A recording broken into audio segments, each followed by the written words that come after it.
നമസ്കാരം. ഇൻഫിനിറ്റ് സ്റ്റോറീസിന്റെ പുതിയൊരു അധ്യായത്തിലേക്ക് എല്ലാവർക്കും സ്വാഗതം.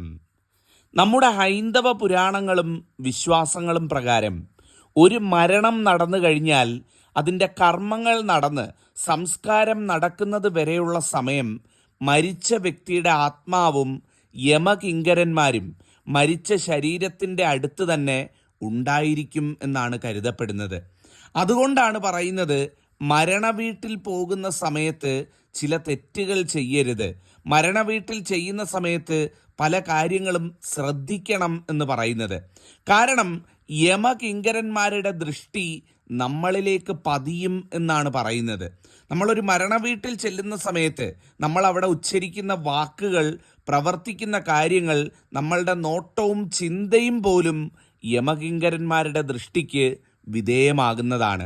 ഇന്നത്തെ അധ്യായത്തിൽ പറയാൻ പോകുന്നത്, ഒരു മരണവീട്ടിൽ പോയി കഴിഞ്ഞാൽ നമ്മൾ ചെയ്യാൻ പാടില്ലാത്ത ചില കാര്യങ്ങളുണ്ട്, അതിനെപ്പറ്റിയും ഒരു മരണവീട്ടിൽ പോയിട്ട് നമ്മൾ വീട്ടിൽ വന്ന് കയറിയാൽ ചെയ്യാൻ പാടില്ലാത്ത, അല്ലെങ്കിൽ ചെയ്താൽ നമുക്ക് ദോഷമായിട്ട് വന്നു ചേരുന്ന ചില കാര്യങ്ങളുണ്ട്, അതിനെപ്പറ്റിയുമാണ് ഇന്ന് പറയുന്നത്. തീർച്ചയായിട്ടും വീഡിയോ മുഴുവനായിട്ടും കേൾക്കണം. ഞാൻ ഈ പറയുന്ന തെറ്റ് അറിഞ്ഞോ അറിയാതെയോ ചെയ്യരുത്. കാരണം നമ്മൾ ഈ തെറ്റുകൾ ചെയ്യുന്നത്, നമ്മൾ ആ ദോഷത്തെ, ആ യമകിങ്കരന്മാരുടെ ദൃഷ്ടിയോടുകൂടി ആ ദോഷത്തെ നമ്മൾ സ്വീകരിക്കുന്നതിന്, പട്ടട ദോഷം എന്നൊക്കെ പറയും, അത്തരത്തിലുള്ള ദോഷത്തെ നമ്മൾ സ്വീകരിക്കുന്നതിന് തുല്യമാണ്. അപ്പോൾ ഒന്നൊന്നായിട്ട് ഞാനിവിടെ പറയാം, അറിയാതെ പോലും ഈ തെറ്റുകൾ ചെയ്യാതിരിക്കുക. ഇതിൽ ഒന്നാമത്തെ കാര്യം എന്ന് പറയുന്നത്, നമ്മളൊരു മരണവീട്ടിൽ പോയി കഴിഞ്ഞാൽ അവിടെ ചില കാര്യങ്ങൾ പാലിക്കണം എന്നുള്ളതാണ്. പ്രത്യേകിച്ചും നിശബ്ദത പാലിക്കണം എന്നാണ് പറയുന്നത്. ഒരുപാട് ഉറച്ച സംസാരങ്ങൾ, ഒരുപാട് ശബ്ദമുയർത്തിക്കൊണ്ടുള്ള വാക്കുകൾ, ഇതൊന്നും തന്നെ മരണവീട്ടിൽ പറയാൻ പാടില്ല എന്നുള്ളതാണ്. ആത്മാവ് പരമാത്മാവിൻ്റെ അടുത്തേക്ക് മടങ്ങുന്ന സമയമായിട്ടാണ് ഈ സംസ്കാര ചടങ്ങുകൾ നടക്കുന്ന സമയത്തെ കണക്കാക്കുന്നത്. ആ ഒരു സമയത്ത് നമ്മൾ ഈ ഉച്ചത്തിൽ സംസാരിക്കുക, അല്ലെങ്കിൽ ഉച്ചത്തിൽ ശബ്ദമുണ്ടാക്കുക എന്ന് പറയുമ്പം അത് ആ ആത്മാവിൻ്റെ പരമാത്മാവിലേക്കുള്ള വഴിയെ തടസ്സപ്പെടുത്തുന്നതിന് തുല്യമായിട്ട്, അല്ലെങ്കിൽ മടക്കി വിളിക്കുന്നതിന് തുല്യമായിട്ടാണ് കണക്കാക്കപ്പെടുന്നത്. അതുകൊണ്ട് ഒരു കാരണവശാലും ഒരു സംസ്കാര ചടങ്ങിന് പോയി കഴിഞ്ഞാൽ അവിടെ നിന്നുകൊണ്ട് ഉറച്ച വായിൽ സംസാരിക്കുക, അല്ലെങ്കിൽ എന്തെങ്കിലും കാരണമുണ്ടാക്കിപ്പോലും അത്തരത്തിൽ സംസാരിക്കാതിരിക്കുക എന്നുള്ളതാണ്.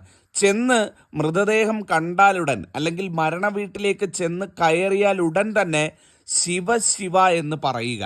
ഇത് ഏറ്റവും പ്രധാനപ്പെട്ട കാര്യമാണ്. ചെന്ന് മരണവീട്ടിൽ കയറി മൃതദേഹം കാണുകയില്ലയോ, ചെന്ന് കയറുന്ന മൊമെൻറ്റിൽ തന്നെ ശിവ ശിവ എന്ന് പറയുക.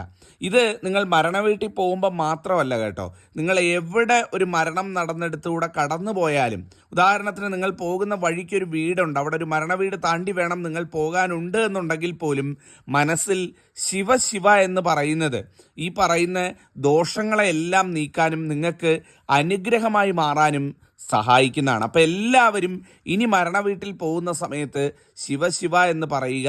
ഒരിക്കലും ഉറച്ച വർത്താനങ്ങൾ പറയാതിരിക്കുക എന്നുള്ളതാണ് ഒന്നാമത്തെ കാര്യം എന്ന് പറയുന്നത്.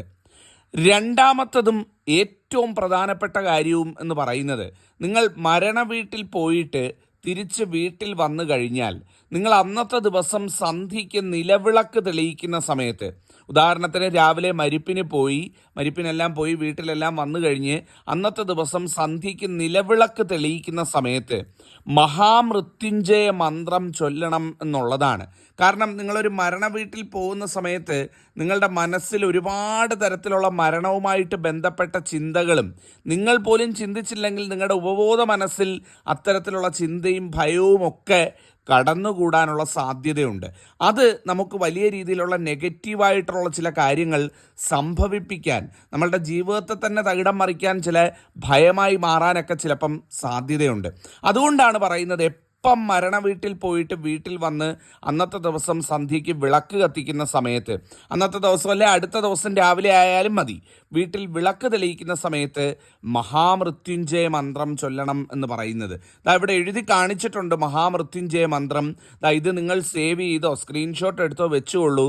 എപ്പം മരണ വീട്ടിൽ പോയിട്ട് വന്ന് അന്ന് സന്ധ്യയ്ക്ക് വിളക്ക് തെളിയിച്ചാലും അല്ലെ വീട്ടിൽ വിളക്ക് തെളിയിച്ചാലും ആ വിളക്ക് തെളിയിക്കുന്ന സമയത്ത് ഈ മഹാമൃത്യുഞ്ജയ മന്ത്രം ഒന്ന് നോക്കി ചൊല്ലേണ്ടതാണ്.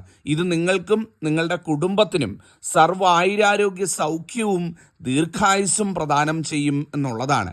ഇതാണ് രണ്ടാമത്തെ കാര്യം എന്ന് പറയുന്നത്.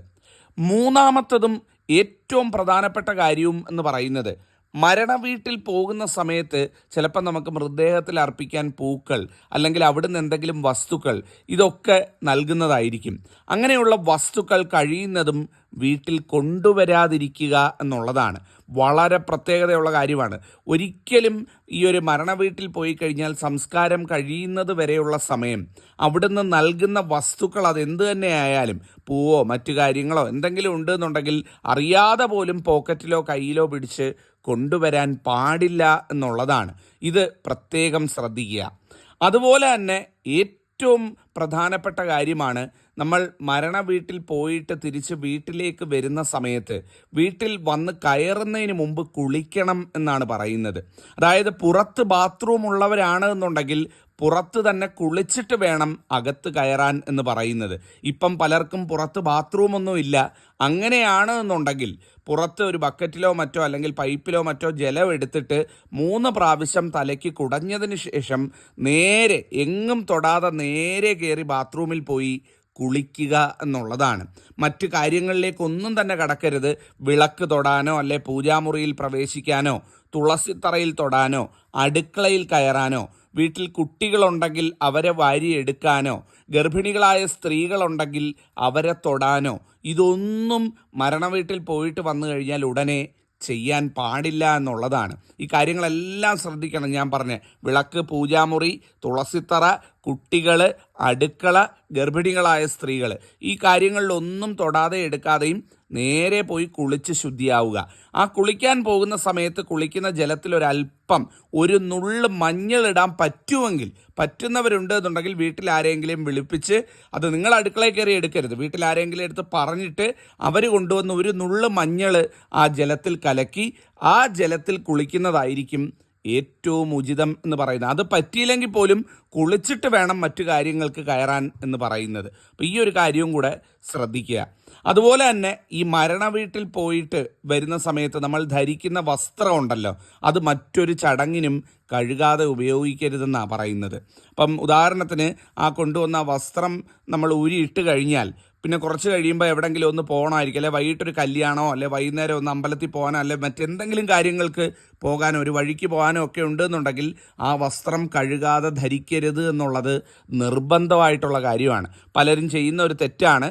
ആ ഒരു കാര്യവും കൂടെ ശ്രദ്ധിക്കുക. അതുപോലെ തന്നെ ഏറ്റവും പ്രധാനപ്പെട്ട കാര്യമാണ്, നമ്മൾ മരണ വീട്ടിൽ പോയി കഴിഞ്ഞാൽ മരിച്ച ആളിനി എത്ര വലിയ ശത്രുവാണെന്ന് പറഞ്ഞാലും, ഇനി അയാൾ നമുക്ക് എന്തൊക്കെ ദ്രോഹങ്ങൾ ചെയ്ത ആളാണ്, ഈ നമ്മളെ ജീവിതത്തിൽ നശിപ്പിക്കാൻ ശ്രമിച്ച ആളാണ് എന്ന് പറഞ്ഞാലും, ഇനി എന്ത് തരം ശത്രുത ഉണ്ട് എന്ന് പറഞ്ഞാലും, മരിച്ചു കിടക്കുന്ന വ്യക്തിയുടെ ഒരു കുറ്റമോ കുറവോ അല്ലെങ്കിൽ അയാളെപ്പറ്റിയുള്ള എന്തെങ്കിലും കാര്യങ്ങളോ അയാളെപ്പറ്റി നെഗറ്റീവായിട്ടുള്ള ഒരു കാര്യങ്ങളോ ചിന്തിക്കാനോ പറയാനോ അല്ലെങ്കിൽ അതിനനുസരിച്ചുള്ള പ്രവൃത്തികളോ ആ മരണ വീട്ടിൽ ചെയ്യാൻ പാടില്ല എന്നുള്ളതാണ്. ഈ മരണം എന്ന് പറയുന്നത് നമുക്ക് ആർക്കും ജീവിതത്തിൽ ഒഴിവാക്കാൻ സാധിക്കാത്തതാണ്. നമ്മളെല്ലാം ഒരു നാൾ നമുക്ക് മരണം വരിക തന്നെ ചെയ്യും. ആ ഒരു സമയത്ത് നമ്മളുടെ കണക്കുകൾ ഓരോന്നായിട്ട് എണ്ണി എണ്ണി യമദേവനോട് നമ്മൾ പറയേണ്ടി വരും എന്നാണ് വിശ്വസിക്കപ്പെടുന്നത്. ആ ഒരു സമയത്ത് ഏറ്റവും കൂടുതൽ ചോദ്യം ചെയ്യപ്പെടാൻ പോകുന്ന ഒരു പാപമായിട്ടാണ് ഒരാൾ നമ്മളോട് ദ്രോഹം ചെയ്തിട്ടുണ്ട് അല്ലെങ്കിൽ ഒരാൾക്ക് മരിച്ചു കിടക്കുന്ന സമയത്ത് അയാളെ നമ്മൾ കുറ്റം പറയുക അല്ലെങ്കിൽ അയാളെപ്പറ്റി നമ്മൾ ദ്രോഹം പറയുക എന്ന് പറയുന്നത്. അതുകൊണ്ടാണ് പറയുന്നത്, ഒരിക്കലും ഒരു മരണവീട്ടിൽ പോയി കഴിഞ്ഞാൽ അയാൾ ഇനി എത്ര നീചനായിക്കൊള്ളട്ടെ എന്തോ ആയിക്കൊള്ളട്ടെ അവരെപ്പറ്റി ഒരു നീചവാക്ക് പോലും പറയാനോ ചിന്തിക്കാനോ പ്രവർത്തിക്കാനോ പാടില്ല എന്ന് പറയുന്നത്. ഇത് പ്രത്യേകം ശ്രദ്ധിക്കണം കേട്ടോ. പല മരണ വീടുകളിലും ചെല്ലുന്ന സമയത്ത് ആളുകളൊക്കെ കൂടിയിരുന്നിട്ട് ഈ മരിച്ച ആളിൻ്റെ കുറ്റങ്ങളും അവർ ജീവിതത്തിൽ വരുത്തിയ വിനകളും പരാജയങ്ങളും അവരെ പരിഹസിക്കുന്ന രീതിയിലും പുച്ഛിക്കുന്ന രീതിയിലും ഒക്കെ വർത്തമാനങ്ങൾ പറയുന്നതായിട്ട് കാണാറുണ്ട്. ഇത് മഹാദോഷമാണ്, ഇരട്ടി ദോഷമായിട്ട് വരുന്ന കാര്യമാണ്. നമ്മൾ ദോഷത്തെ അറിഞ്ഞിരുന്നുകൊണ്ട് വിളിച്ചു വരുത്തരുത് എന്നുള്ളതാണ്. അതുപോലെ തന്നെ മറ്റൊരു പ്രധാനപ്പെട്ട കാര്യം എന്ന് പറയുന്നത്, നമ്മൾ മരണ വീട്ടിൽ പോയി സംസ്കാര ചടങ്ങുകളിലൊക്കെ പങ്കെടുത്ത് നമ്മൾ തിരിച്ചിറങ്ങുന്ന സമയത്ത് പ്രധാനമായിട്ട് നിങ്ങൾ ശ്രദ്ധിക്കേണ്ട കാര്യം, നമ്മൾ ഇറങ്ങിക്കഴിഞ്ഞാൽ പിന്നെ തിരിച്ചു കയറാനോ തിരിഞ്ഞു നോക്കാനോ പാടില്ല എന്നുള്ളതാണ്. ഇത് ഏറ്റവും പ്രധാനപ്പെട്ട കാര്യമാണ്. അതുപോലെ തന്നെ മരണ വീട്ടിൽ നിന്ന് വരുന്ന സമയത്ത് കൂടെ ഉള്ളവരെയൊക്കെ വാ പോകാം, അല്ലെങ്കിൽ വാ നമുക്ക് തിരിച്ചു പോകാം എന്നുള്ള രീതിയിലൊന്നും ആരോടും യാത്ര പറയാനോ ഒന്നും നിൽക്കുന്നതും ഉചിതമല്ല എന്നുള്ളതാണ്. പ്രധാനമായിട്ടും പറയുന്നു, മരണ വീട്ടിൽ നിന്ന് ഒരിക്കൽ ഇറങ്ങിക്കഴിഞ്ഞാൽ പിന്നെ തിരിച്ചു കയറാനായിട്ട് നിൽക്കരുത്. ഞാൻ പറയുന്നത് പോയിട്ട് പിന്നെ രണ്ടാമത്തെ പ്രാവശ്യം വരുന്നതിനെ പറ്റിയല്ല പറയുന്നത്. ഒരു പ്രാവശ്യം പോയി ഇറങ്ങാൻ പോയിട്ട് തിരിച്ചിറങ്ങിയിട്ട് തിരിച്ചു കയറി, അയ്യോ ഞാൻ കുട അവിടെ വെച്ച് മറന്നു, അത് എടുക്കണം എന്ന് കരുതി അങ്ങനെ തിരിച്ചു കയറാൻ പാടില്ല എന്നുള്ളതാണ്. അപ്പോൾ ഈ കാര്യങ്ങളൊക്കെ ഒന്ന് ശ്രദ്ധിക്കുക. ഇത് വളരെ പ്രധാനപ്പെട്ട കാര്യമാണ്. ഇത് പറയാൻ വേണ്ടിയാണ് ഇന്ന് വന്നത്. പ്രത്യേകം ശ്രദ്ധിക്കുക. ഇത് പറഞ്ഞുകൊണ്ട് ഇന്നത്തെ അധ്യായം അവസാനിപ്പിക്കുകയാണ്. ജഗദീശ്വരൻ അനുഗ്രഹിക്കട്ടെ. നന്ദി, നമസ്കാരം.